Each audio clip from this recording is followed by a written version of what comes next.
এবার জিব্রাইলকে আল্লাহ বললেন, কিরে জিব্রাইল, আমার নবীকে বলো নবী যেন আর না কান্দে। নবীর চোখের পানি আমি আল্লাহ রাব্বুল আলামিনের কাছে মঞ্জুর হয়ে গেছে। নবীকে বলো নবীর উম্মত যদি মরণের 6 মাস আগে তওবা করে, আমি আল্লাহ রাব্বুল আলামিন তার পেছনের গুনাহ খাতা আমি আল্লাহ মাফ করে দিব। নবীজি ডাক দিয়ে বলে, ও জিব্রাইল,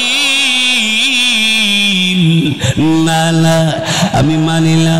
6 মাস অনেক লম্বা সময়।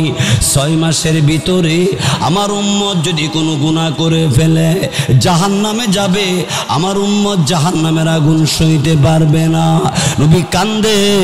আল্লাহ রাব্বুল আলামিন ডাক দিয়ে বললেন, রে জিব্রাইল, আমার নবীকে বলো নবীর উম্মত যদি মরণের 1 দিন আগে তওবা করে, আমি আল্লাহ রাব্বুল আলামিন পিছনের সব গুনাহ মাফ করে দিব।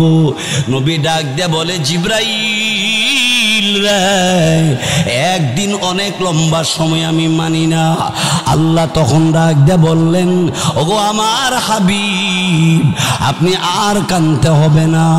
জান, আপনার খাতিরে আমি আল্লাহ এতটুকু সুযোগ দিলাম, আপনার উম্মত যদি মরণের আগ মুহূর্তেও যদি তওবা করতে পারে, আমি আল্লাহ তার পেছনের গুনাহ খাতা মাফ করে দিব।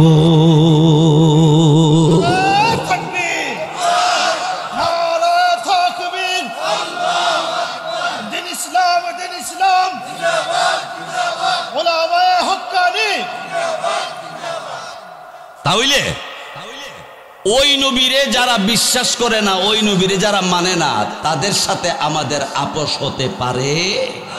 আর একটু জোরে কর। আল্লামা পীরে কামেল শাহ সলিমুল্লাহ খাদেম পাহাড়পুরি সাহেব আমার অনেক শ্রদ্ধাভাজন ব্যক্তিত্ব, তিনি আমাদের মাঝে উপস্থিত হয়েছে।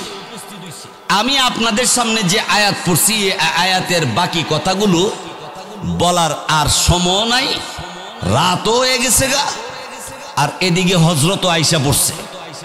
আমার শেষ